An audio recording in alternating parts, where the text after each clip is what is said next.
Yeah. Hey guys, all right, just before the show starts, I wanted to let you guys know that my fight against cancel culture is still happening. Please go to the description below. There's a link titled Support My Fight Against Cancel Culture. If you want to help my fight, please consider giving a bit of a donation. All the information is in that link. With that being said, enjoy the show. Hello, ladies and gentlemen. Welcome to Let's Talk. Once again, I am here with Herman Roos and a very special guest tonight, Dr. Theo de Jager, who is the chairman of SAAI, the South African Agri Initiative, as well as the president for World Farmers Organization. And we're here to talk about a very pressing matter currently happening in the agriculture field or industry, where apparently the land bank has gone bankrupt. At least that's the news around the woodwork, so to speak. So we're here to talk about that, and I've got a few questions for these two gentlemen, and we're going to be discussing the implications that this has on South Africa as a whole, and of course the farmers in South Africa. So having said that, ladies and gentlemen, please don't forget, if you're new to my channel, please subscribe, please like this video, and I suspect that the chats are going to get quite hectic, so I will try and get to some of the comments and questions as we go along. Having said that, Dr. Theo, please, I'll start with you. Give us a very brief introduction about yourself. I'm a farmer from the Limpopo province. I'm farming macadamias, avocados, and timber. And I've been involved in organized agriculture through every step, from chairman of a local farmers association to the Continental Pan-African Farmers Organization. And currently I have the privilege to visit farmers across the globe and meet them on their farms and see what they are doing. All right, and Herman, for those who may be watching who don't know who you are, just also a very quick and brief discussion or, introduction to yourself. Yeah, Joe, as most of your viewers will know, I'm the local tobacco farmer. Farming tobacco and grain is part and parcel of who I am. And yeah, a farmer who believes in what I do and love what I do, in a nutshell. All right, boys, guys, gentlemen, thank you so much for joining me on this live stream to discuss the current situation of the land bank. And I think we should start by first explaining what or who is the land bank and who owns the land bank. Dr. Theo, we'll start with you. The land bank is one of our state-owned enterprises. It has 100% shares in the land bank, the government has. It is more than 100 years old. It was established via organized agriculture. Actually, it came about through a call from the Transvaal Agricultural Union, which is the oldest farmers organization in South Africa. And it only finances agriculture. It finances land. It finances short-term assets, your tractors and equipment. Also finances inputs for production purposes. But the largest part of its book is tied up in the agribusinesses. So it is financing what we used to call the cooperatives. It used to belong to the farmers. It no longer do. There are very few of them who are still in the hands of the farmers, but now they are listed on our stock exchange, and a number of them actually belong to foreign shareholders. But they are the biggest lenders at Land Bank. They actually act as a kind of a forward lender for the Land Bank. Herman, do you have anything to add to that? I think not really, yeah. Joe. I think Dr. Theo has covered it as much as he can. Fantastic. All right, so basically this bank you guys use with anything to do with agriculture. And what role does this SOE play in the agri sector? A little bit more detail, if you will. Please, Theo. Sure. The Land Bank was set up to finance the development of agriculture in South Africa over the last century, to take it from where South Africa's agriculture was after the Anglo-Boer War which ended in 2002. And because of the scorched earth policy that was employed by the British soldiers, the farms were left burned down with no crops, with no livestock. And the land bank played a major role in picking up agriculture from zero to being probably one of the most competitive sectors in the Southern Hemisphere. We compete with Argentina, New Zealand, Australia for the Northern Hemisphere markets. And we are one of the least assisted sectors in terms of government aid. But the land bank was formed to provide, shall I call it, sympathetic patient capital for farmers to build up their farms again. It was always easier for a farmer to approach land bank for a loan than to approach one of our 4 or 5 major commercial banks. We did have another mechanism which linked into the land bank, but which was independent of the land bank, and we called it the Agricultural Credit Board, which usually came in after a major natural disaster, a flood or a drought, or often we've had a collapse of a certain market. If the tobacco market, for example, would suffer major losses because of global events, the Agricultural Credit Board would step in and try to build a financial breach to help those farmers to survive. But that was chucked out in 1994, along with many other structures which we had in the previous dispensation under apartheid. We literally threw out the baby along with the bathwater. And in the absence of such a mechanism now, everybody looked at land bank to play the pivotal role in the development of agriculture after democracy. And this is what has collapsed now. The land bank ran into major financial problems in 2007 to 2013. We had major problems with corruption. We replaced the board of the land bank and the management of land bank, and we got it right again. And just as we thought that land bank was out of the woods, we ran into some cash flow problems with the bank, up to the point where, just as we heard that we've been downgraded through the international credit agencies, Moody's and those, we also learned that land bank is like all our other SOEs, whether it's our national electricity provider, our utility, our national airlines, our national arms industry, the land bank, which was actually kind of the last one which we relied on, it also went through the floor. And at this stage, without a major bailout, I'm afraid the land bank has reached its end. Sure. And you spoke now about tobacco farmer, and Herman is a tobacco farmer. Herman, do you have anything to add to that? Any concerns? Yeah, Joe, you see, the major concern for us at this current stage is that a lot of our tobacco farmers need their credit or revolving credit from the co-ops. And as Dr. Theo said, these co-ops were funded by Land Bank. And since the 22nd of September, most of these guys are now sitting with insecurity. They're not sure if they're ever going to get a loan or the possibility of having production credit available. Now, that puts strain on all our tobacco farmers in South Africa. And what people don't understand is a company like ours, they go to Land Bank and they say to Land Bank, okay, we have this amount of kilos of tobacco that we're going to buy. And at the end of each week, once they've procured the tobacco, they'll send those amounts to Land Bank, loan that money from Land Bank, and then Land Bank will pay over to the company will pay us out, and we can have liquidity so that we can continue farming. Now suddenly we have a bit of a problem.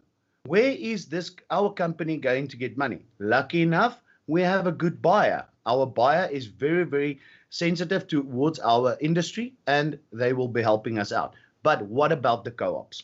The co-ops that cannot get immediate financial assistance to their farmers. And that's where we are now sitting, because we cannot expect our buyer to also fund credit funding for the farmers. So that we need these co-ops to do our grain. Yeah, that's wow. I'm starting to worry about the ripple effect that this has. I think people may not understand that. I mean, I did link an article to the description of this video from IOL that the headline states that Land Bank is asking for 10 billion rand bailout, basically. Do you guys think that's going to help? Will that solve the problem? Theo, we'll start with you.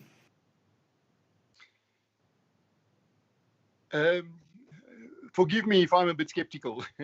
Land Bank just received a 3 billion bailout, and now it needs 10 billion more.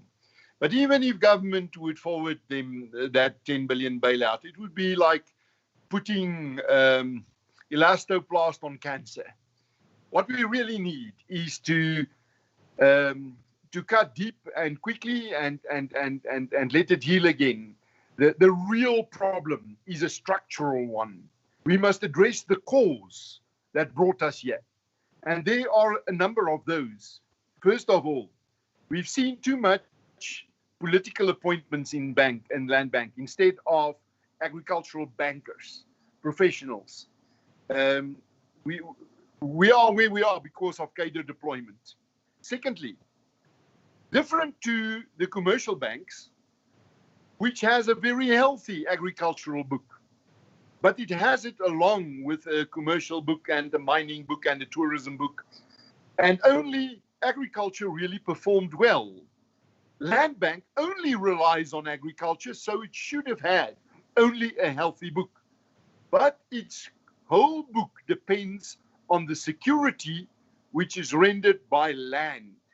Me and every other farmer in South Africa, we put forward our land as collateral for what we borrow. And because of the government's declared new policy of expropriation without compensation, it brought land as collateral under a question mark. And that gave the land bank a speed wobble. It could not lure any new investors, because where would it get its money from if no farmer would repay it? Because they would say, you do have our land, and if government expropriate us without compensation, you will sit with the problem. And many farmers took out loans from Land Bank. They borrowed from Land Bank up to where they could, and they put forward their land and left government with the hot potatoes. Thirdly, it was expected from Land Bank, and they've lived under immense pressure from the politicians to finance agricultural development in land reform. But these new farmers, the beneficiaries of land reform, they do not own land. So they could not put government's land up as collateral. On the one side, they did not access proper financing, but on the other side, because of the pressure, Land Bank took up the development book alongside its commercial book on an equal platform, and it burnt its fingers on the development side. Too many of those farmers defaulted. Now, it was a fundamental mistake to expect from the same bank to bank development and bank commercial farmers. The development space should be a different mechanism. It should be serviced by a different mechanism and not on the same book. And this really pulled the carpet under the bank. Jeez. All right. So, like I said, the huge ripple effect just on EWC alone, and that bill, I believe, is currently almost on the way, almost official. We'll talk maybe a little bit more about that just now. Herman Roos, anything to add to the comments of? Yeah, Joe, I want to comment here and add to security. Forever when I bought my farm 2 years ago, I had to borrow a small amount, and that farm of mine was given up as collateral. All right. So whatever I do in the future, but I did it at a commercial bank, and I'm paying prime plus 2, for instance. All right. With Land Bank, you could still get prime plus 0.5 or plus 1, which your interest rate at Land Bank, even if it's through the co-ops, are still lower. And as Dr. Theo said, it's a soft loan that you get instead of with your commercial banks. For commercial banks, it's money, and they need to make money out of that loan because they have investors, they have shareholders. The government doesn't need to make money. Now, when it comes to security, now Land Bank is bankrupt, as Dr. Theo mentioned, with due to developing, putting money into development farming, but they don't have the property as security. They cannot go and sell that property. If I'm right, Dr. Theo, in that sense. Right. Right. Now, what will happen, and this is where I'm saying, if you look at food security, South Africa has been rated as the most food secure country in Africa. We supply Botswana, Mozambique, Zimbabwe, Eswatini, and Lesotho, Namibia with food. What will happen, and this is my question tonight, what will happen if suddenly our farmers, say for instance just 10%, cannot produce this year? We already had severe drought in the past couple of years, hampering food production. We have EWC coming. We have rhetoric of political clashes tomorrow. And all of this stress is working in on us.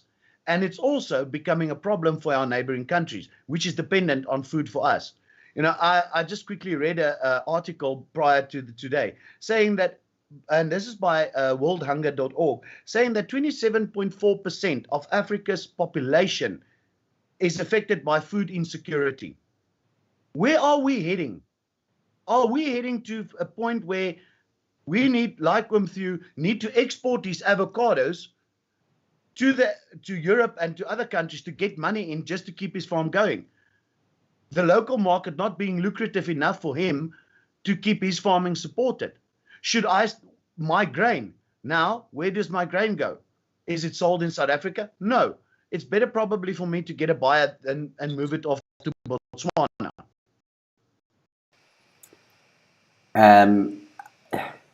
That's actually a good point here.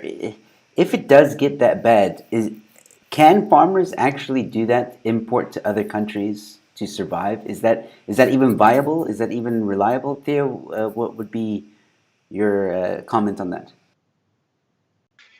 You know, our food systems are very sophisticated.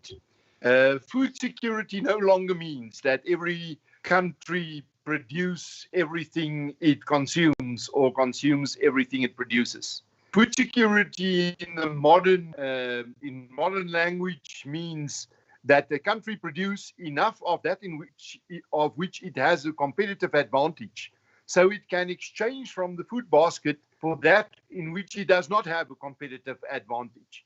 No use that Germany and Denmark try to produce bananas. It has to import it from countries like South Africa, Brazil, Central American countries, which can do it better and cheaper. Similarly, we import a lot of wheat to South Africa. We import today just about all our tea, because while we can produce it ourselves, we cannot do it competitively. It's a labor-intensive industry, and our labor became too expensive. We cannot compete with Rwanda, Tanzania, Malawi, and others in our region. So in these complex food systems, one of the things which gives you a competitive advantage is your agricultural financing system. In Zimbabwe, which used to be a bread basket right on our doorstep, and with whom we could not compete when it came to cotton, to cut flowers, and to beef. They simply could do it better than us. Today, they don't do it. They cannot compete any longer because they have no financing, because the land was taken without compensation and there's no collateral. There's no financing of agriculture in Zimbabwe, and that is why Zimbabwe is where it is, although it has some of the best farmers on the continent, both black and white farmers. In South Africa, we had this. It maintained our competitiveness, and we had it because we had the land bank. Now that it's going through the floor, as farmers, we desperately need to make a new plan. Either we must set up a cooperative bank similar to Rabobank in the Netherlands and probably partner with a structure like that, or we need to look beyond land as collateral. And we have done a few experiments. For example, SAAI, the Southern African Confederation of Agricultural Unions, which represents farmers' organizations from Cape Town to Lake Victoria in Tanzania and from Madagascar to Angola. We have launched a few of these projects to see if we could assist our colleagues in countries where there's no private ownership. So we launched it in Tanzania, in Arusha, where our cooperative in Arusha borrowed money from a South African commercial bank, ABSA, or at the time it was called Barclays Africa. And as collateral, we have put the harvest itself. But you know, no matter how you try, if the harvest is the collateral, you need at best a 30% own contribution, which is what the farmers do not have.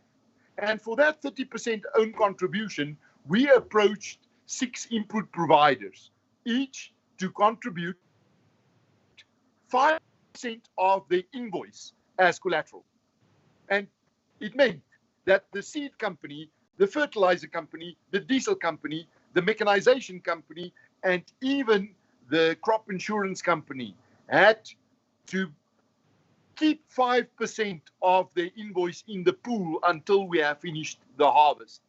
We loved, as farmers, we loved this experiment because usually a farmer would approach a bank, get the money from the bank, already pay all the input providers before it even put a seed in the soil, and then carry the risk alone throughout this production cycle. At least here, we shared some of the risk with the input providers. And this thing worked like clockwork until we had a wonderful harvest at the end of this production cycle. That was the 2014-2015 production cycle. But then the contracting company, the off-taker, walked out on us in Arusha. Everybody had a good year. They had a bumper harvest in the northern areas of Tanzania and the southern areas of Kenya.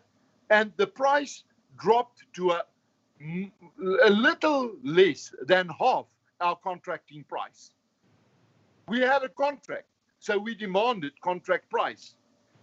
But the off-taker said, unfortunately, both the Tanzanian and Kenyan governments dumped 200,000 tons of maize onto the market.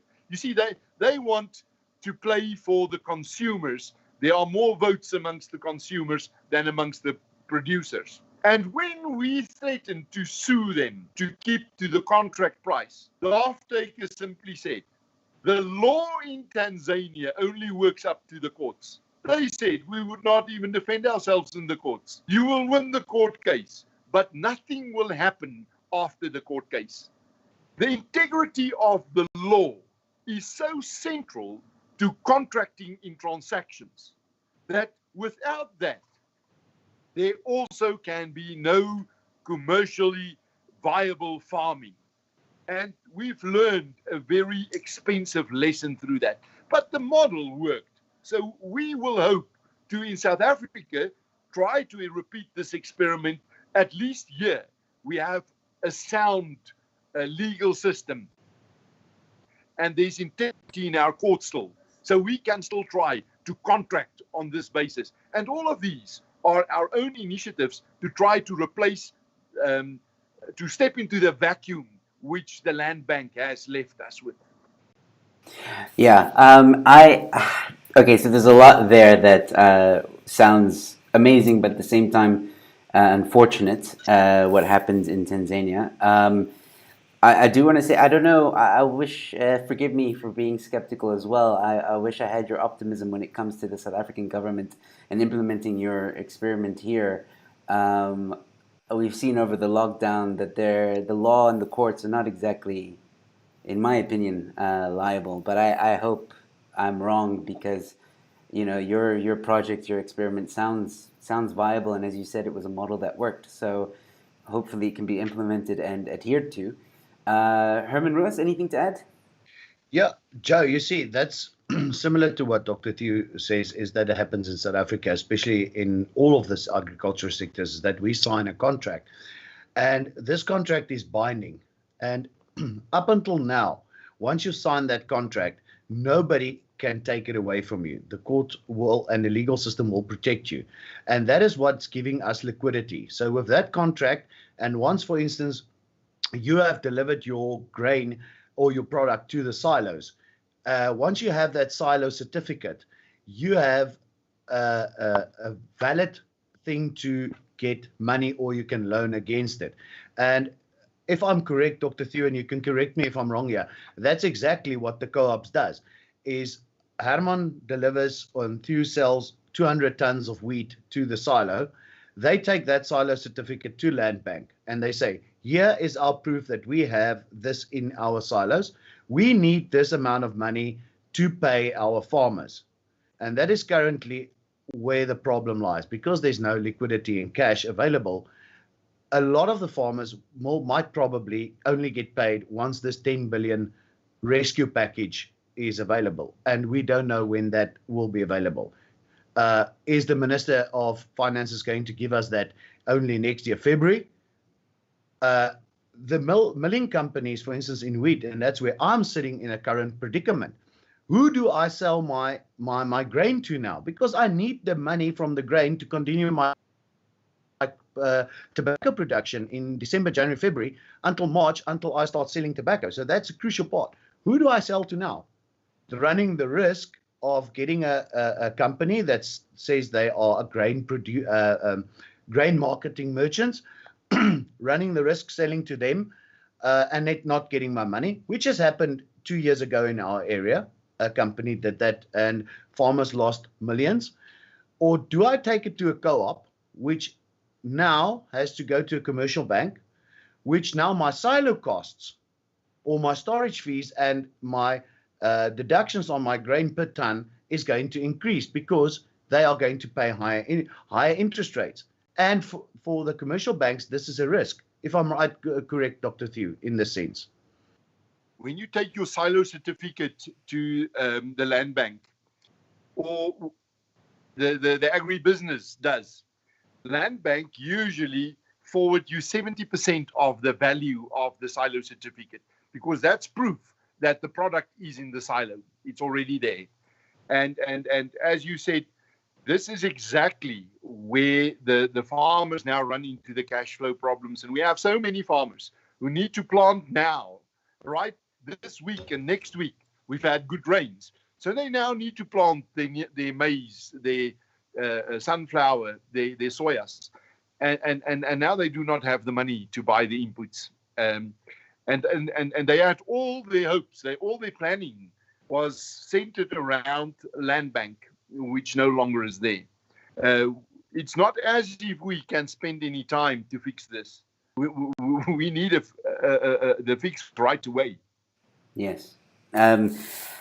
Just to I think a lot of people also have a misconception of how the ripple effect takes place. We've discussed now, like it's how you guys have tried to approach the land bank to get money because you need to pay people. But if we can, in as much detail as possible, explain the ripple effect. If you don't have money, because as I understand it, Herman told me that the land bank is already a month behind paying the farmers. So what is the ripple effect? Because I imagine that even if you got the money now, tomorrow, there still would be an effect, because there's suppliers that you haven't paid, and those suppliers haven't paid their people, and there's workers that haven't been paid. And this, at what point do we start seeing it affecting? I guess what I'm trying to ask is, how does this affect South Africa? At what point does it affect South Africa? Theo, you go first. Well, you've asked for the detail. A farmer like me would go to land bank, and I have a facility with them. That facility I use to pay my electricity account, my labor account, and a number of other things which has nothing to do with the land bank, which has nothing to do with the cooperative or the input provider. But I always also have a facility with the cooperative in my area, it is NTK. NTK also borrows its money from the land bank. They borrow from land bank to buy the stock on hand, the seeds, the fuel, the diesel, the fertilizer, the irrigation equipment, and all of those.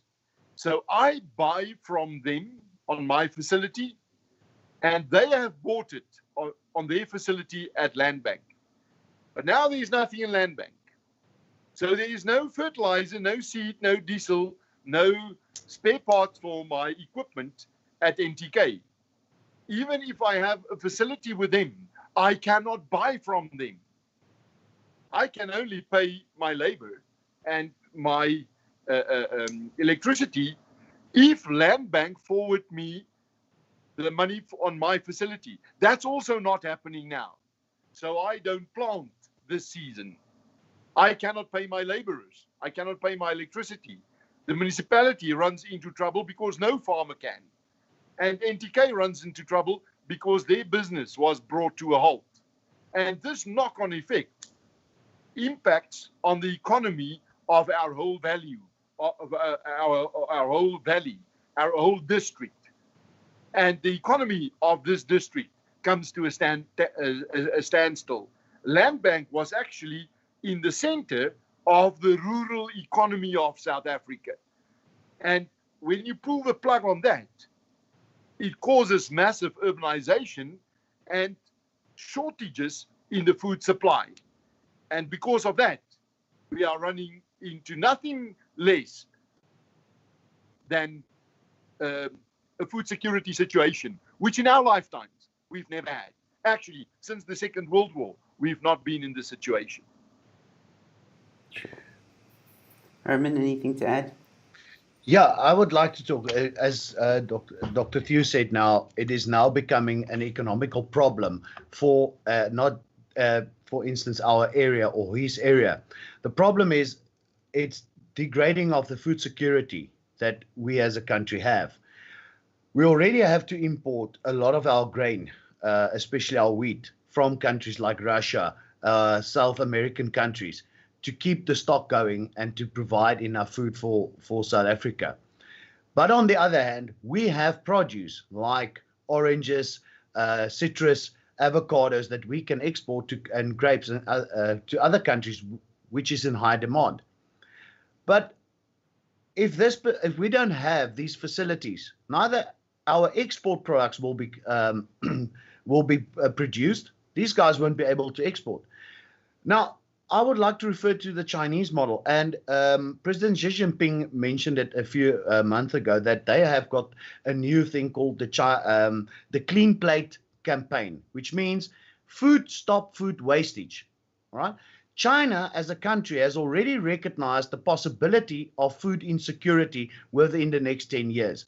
And it has been told to them, listen, you guys, you need to focus and start working on your food security for your people. They started looking at different concepts and strategies. And one of them is to stop food wastage. And it's now implemented where you can get a fine if you go to a restaurant and buy food and just continue to waste it. The restaurant has the right to fine you. All right. The government can can fine you, and you have what they call like a civil point system. They will deduct points for you. Now, we are major trade partners with China, right? China has already recognized the possibility of food insecurity, as has Vietnam, Asia, and Europe. These guys have already got their things into place. What I don't understand is we are trade partners talking to these countries.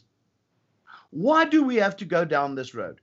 China has set up the agricultural commercial banks. For each sector, they have a banking system, which is strong in their country. Why does our country not realize? And that's the question. And one of the mind-boggling things for me in South Africa is right across the globe, we are threatened by climate change.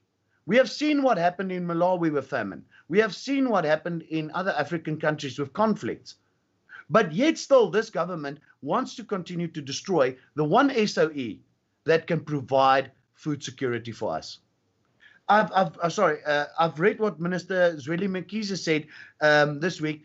He wants the power, similar to the Disaster Management Act, to give him so that when there's a medical epidemic or pandemic, so that they can control, he has the similar power. All right.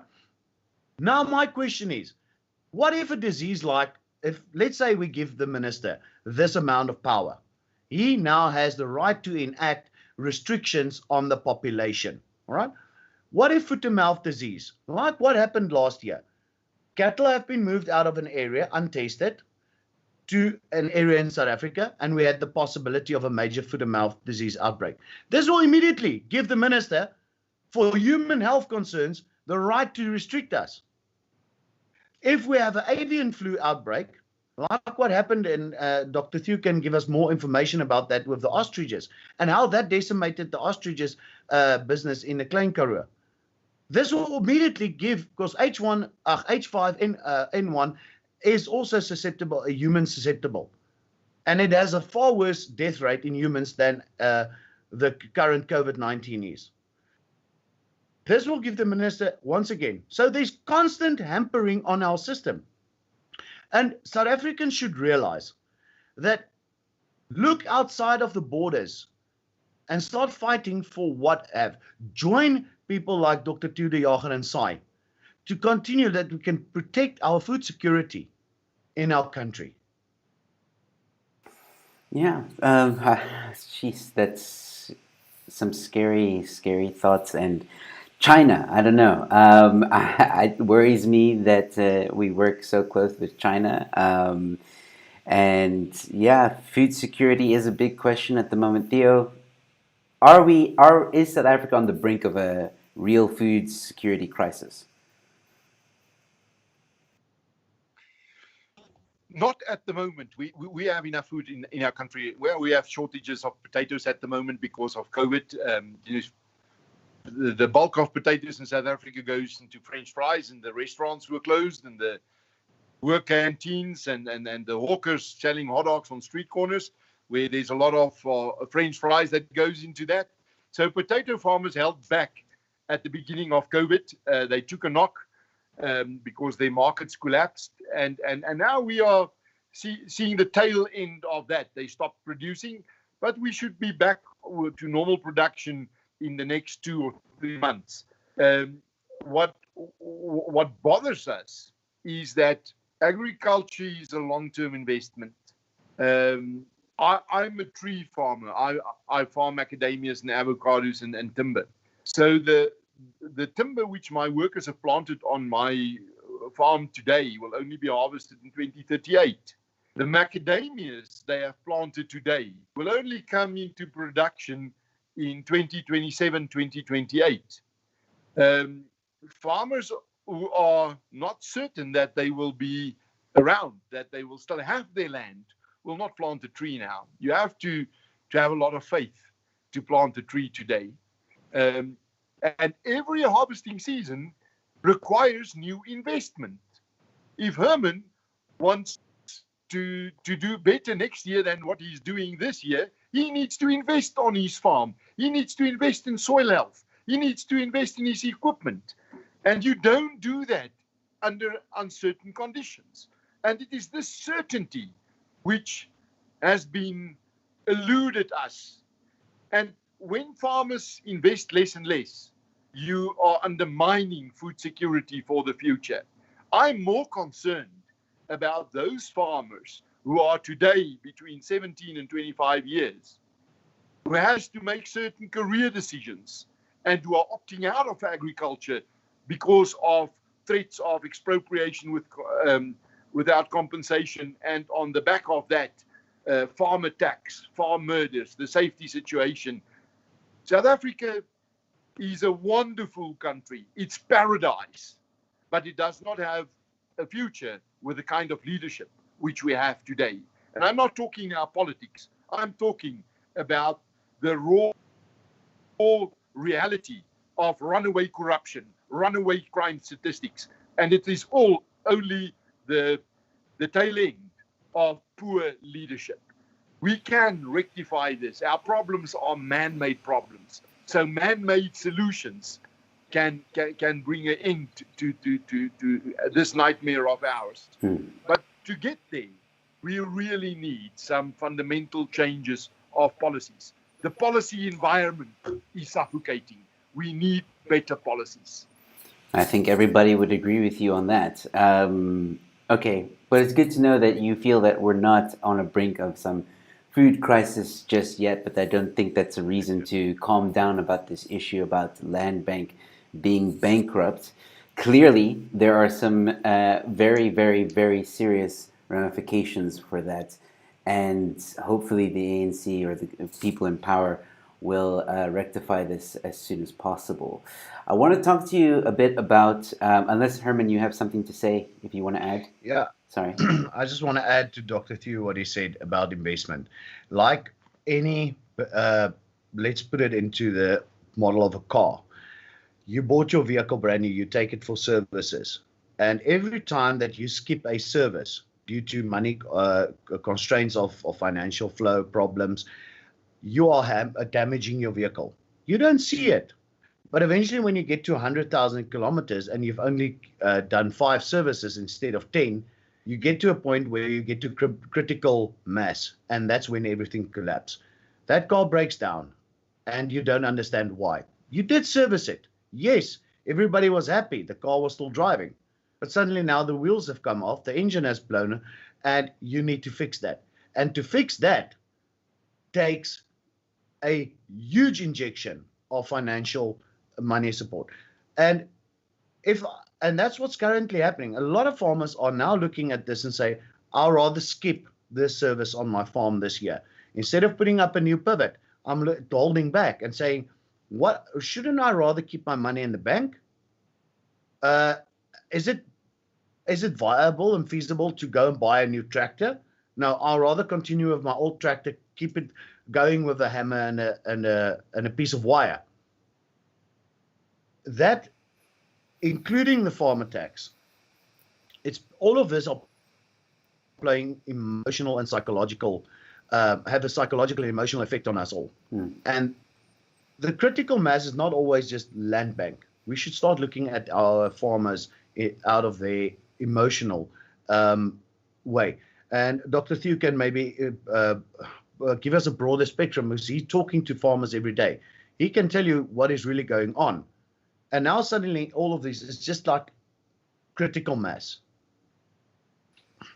Yeah, Theo, please enlighten us with that. You know, capital is as shy as a deer. When you scare it, it runs. And this is what is happening now. It runs now. And we will pick up the bill for that, not this season, probably not next season, but in 3-4 years from now. We need a major overhaul of the policy environment. And we need to start with creating a policy environment which is conducive to profitable and sustainable farming. If farming is not profitable, it's a welfare case. And in many of our neighbors, it is a welfare case. You just need to look on our doorstep at where Zimbabwe is today. It cannot feed itself. There are more Zimbabweans in South Africa and in Botswana than in Zimbabwe itself, and everything has collapsed. And to get Zimbabwe on its feet again, you need a major investment. Who will do that investment? I was present earlier this year when the late Minister Shiri of Agriculture at the World Economic Forum asked me to sit in a discussion with the World Bank. And he said to the World Bank, we made mistakes. We want to compensate the farmers whose land we have taken, and we will do it. We will start this year already. We don't have the money to do it. So if you could give us that cash injection just to start to bring our downstream value chains, to blow new life in it, just to do some packaging, some milling of maize, some distribution of the staple foods again. And we don't need that much. And the guy from the World Bank was very cold and very straightforward. He said, the World Bank is not a welfare organization. We are a bank. We look at your ability to repay when we forward financing to you. We look at your track record, and we look at the health of your business. And you have none of that. And then he turned to me and he said to me, Theo, I hope you South Africans realize that. Agriculture is today a highly competitive industry. Every farmer on the face of the earth is in competition with the best other farmers in the world.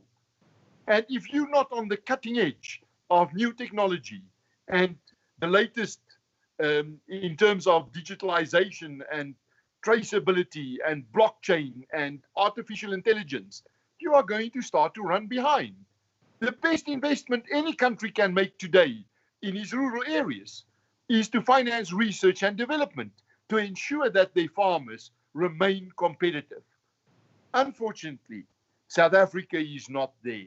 We are still fighting the dragon of farm attacks, farm murders, and expropriation without compensation. What to say, looking at antimicrobial resistance amongst our livestock farmers and our livestock farms, looking at climate smart agriculture, biodiversity, nature-friendly agriculture. We are yearning to take part in that debates and also to run in the first league. But we are dropping behind. And if we continue on the trajectory we are now, we will be like a rat in the pipe on our way to a second Zimbabwe. We need to turn this thing around.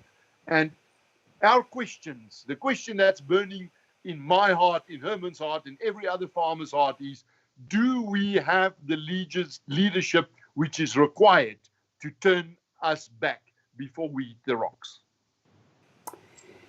Let's play this out for a second. Let's say the leadership is not, you can't count on them for hypothetically. Do the farmers have a plan to make the leaders maybe listen to what is going on? Because yes, you're fighting a dragon, and I completely agree with that. The farm attacks are horrible. I've been outspoken about the farm attacks in recent weeks and trying to show people the dangers, and that farmers have been talking about this for years. This isn't something new. And the tragedy of what happened to Brendan Horner is horrific. But it seems like, unfortunately, the government only listens when something tragic happens, and maybe when there's enough noise made. Is there any talk between the farmers to get the powers that be, or the powers that be, to address this, to change policies? There are three approaches to this, Joe, and actually we are putting our money on all three of them. The answer to your question is not a simple answer. First of all, farmers really work hard to build their resilience. We try to be state-proof. We try to depend as little as possible on government. But it's not really possible, because farming is also about rural development. It's also about having schools and hospitals in small towns. It's also to have some services in small towns. Small towns only exist because there are farmers around them maintaining the local church, the local school, the local agribusiness. But farmers are also trying to do it for themselves. When our technical colleges collapsed, the ones training artisans, we have started to build our own. Actually, the latest one, Soltech, which is in the southern parts of Pretoria, in Waterkloof, we started to build that one just before COVID struck. We are currently putting in the windows. The roof is already there. We want it up and running by January. In February, we would start to build the dormitories. And it's something we are doing for ourselves. It has nothing to do with government. It's a private initiative. We already have more than half the capital we need. to build an own university. We already have a few faculties, but we are dreaming of top of its class agricultural faculty, looking at drone technology and digitalization in agriculture, and to do some world-class research and development at that university too. We hope to in the next 3 or 4 years. We can do it because we still make money from our export industries. Herman alluded to our citrus industry, our super fruits industries. He is in a very competitive industry in tobacco. We still export a lot of really good quality tobacco across the globe. But the third thing is, because it is impossible to do it alone, we do need government. We have started to wrestle government. We take them on policies. And if we fail in South Africa, we take the matter abroad. We have now addressed the United Nations on the issue of farm murders and expropriation without compensation in terms of our government subscribing to the Universal Declaration of Human Rights, of which property rights is one of it. We have met in our organization, SAAI, the Network for Family Farmers. We had the opportunity to address the policymakers in a number of Eastern European countries, North American countries, and we hope in January to go back to Europe again to raise awareness of these issues. We are really putting pressure on government through social media, the conventional media, to push them to make their policies conducive to profitable farming. But you can go only so far. Personally, I am not that concerned about losing this battle because every farmer I engage still has hope, still pursue a dream, although they are starting to frown upon the capacity of government to protect us and the capacity of government to maintain in power without embarking on a populist route by doing expropriation, by playing the joker in the pack, the land issue, when they are caught with a poor hand before an election. This is the biggest danger.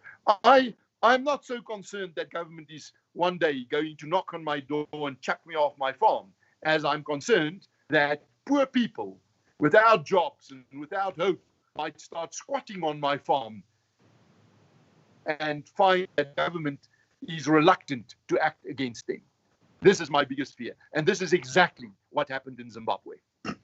Yes, I read an article about the EWC yesterday that stated that one of the situations where the government can expropriate without compensation is when land has been abandoned.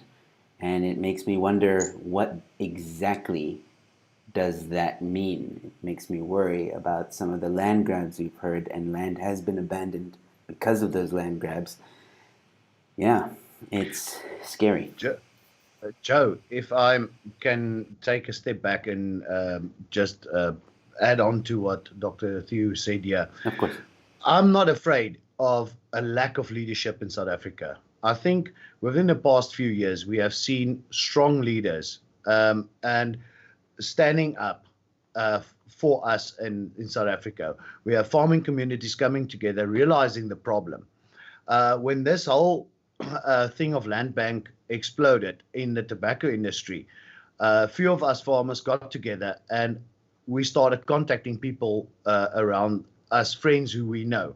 And as I said, I contacted you and said, Joe, please get Francois Rousseau or Dr. Theo for us online to talk about this. And this is how we will become and why we are resilient and why you won't push us down. To give you guys an idea of technological advances, 4 years ago in the tobacco industry, we were selling, the thermostats was running in the price range of 1,500 Rand per piece. That is exuberantly expensive for farmers who has electrical faults. A control system blows out and it costs you 6,000 Rand to fix. So what I did is, on a bit of research, I got onto an aeroplane, flew to China, bought exactly the same products, and for 4 years I've been importing that for the tobacco farmers. And I said, I will not make a profit margin on this as exuberant as these guys. I will help my fellow farmers. But the strange thing I realized is, at the stage I was in Hong Kong at the Hong Kong Electronic Fair, there was a lot of South African companies looking into supplying products for the South African market, especially in the agricultural sector, looking into advancing the agricultural sector. Companies from Canada showed their new AI systems for tunnel production. And I was astounded at how many South Africans there was that wanted to bring these products into South Africa so that they can create an environment so that we can be technologically competitive with the world. If you look at the technology currently available in Europe and America in their agricultural system, we are still 10, 20 years behind in certain aspects. And we have the leadership in South Africa. We have SAAI, who is the front, taking the front of the ox wagon, pulling us through. But we should, at a certain stage, also get off the ox wagon and not just sit on top of it and expect them to do the work alone. We should also help start pushing. And for every person that has the capability of adding to a better agricultural sector, be it a small thing, be it if you are capable of developing a small program that can help your neighbor, share it. Don't ask money for it. I've developed a few things unbeknownst to a lot of people, and I've shared it with them, not asking a cent. For me, it was more important to help these people. And if with that attitude, and that is what Exaltech is eventually heading towards, let us help and support these initiatives like Soltech and get it going, because that is where our future lies. Our universities are being downgraded. In certain areas, some of our faculties are frowned upon in certain universities around the international world. ARC, South African's Agricultural Research Institute, is frowned upon in the world because of its degrading and dilapidating situation that it is in. If you go to Rustenburg and you go and see where all the tobacco research was done in South Africa, the breeding, the plant breeding system, you go to that ARC now, you will find a ghost. It's dead. We have lost varieties and cultivars of tobacco due to stupid methods. They didn't protect the seeds in the seed bank properly, and we've lost it. Now we are dependent on a private person bringing us varieties and cultivars from South America, costing us money to do trials to see if they are fit for the South African market.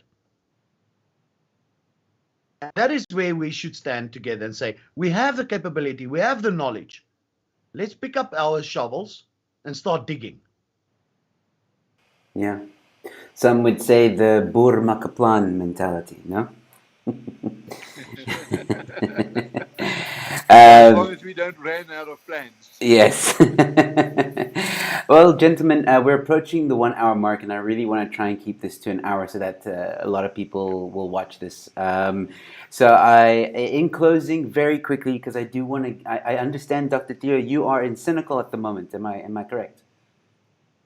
I am, yeah. You are. Can you just very briefly, very quickly, what's the atmosphere like at the moment, heading into what the events of tomorrow? It is tense. It is tense in town. The economic freedom fighters have vowed to come to what they say protect state assets, but they have destroyed so much. I don't know why they are concerned about it now. And they have a certain space which they will occupy tomorrow. There's a lot of security personnel. The army is here, the police is here. There are roadblocks 2 kilometers from town in every direction. There are a few groups of farmers and farmer sympathizers who will gather both in town and on farms outside town. So we are a number of farmers leaders here too, who have vowed to do our best to keep the peace and to make sure that no one does something irresponsible one foolish guy who does something irresponsible can actually cause thousands of people's work over decades to get to nothing. And we want to avoid that. There are only two options from here. This thing is going to escalate and it can lead us to a civil war, or we can have enough people to seek out the middle ground and get a new basis, a new foundation for society to go ahead. And I think we are at the moment in our history where we get to make our choices. Yes, I agree with that. And I wish you the best of luck for tomorrow. My prayers and thoughts are with you and the supporters. I think I didn't know that the army was there. I don't know if that's comforting or not, but I'm glad to hear that there are security measures and certain areas allocated for everyone. Herman, will you be joining tomorrow at Senegal? No, unfortunately, I will not, Joe, as I have my own production season has just started. I have to focus on my tobacco production, and we are running full production. So at this stage, I cannot just leave the farm, and I will be there in my soul and my mind. I will be there supporting those guys. But yeah. And we've sent him the link to join digitally. Nice. Yes, I will. And that means yes, I will be joining digitally. Yes. Fantastic. Yeah, Herman, I'm glad to hear that you're back up and running. We've had you on the show before discussing the lockdown and tobacco farming. I recommend anybody who is watching now to go check that out.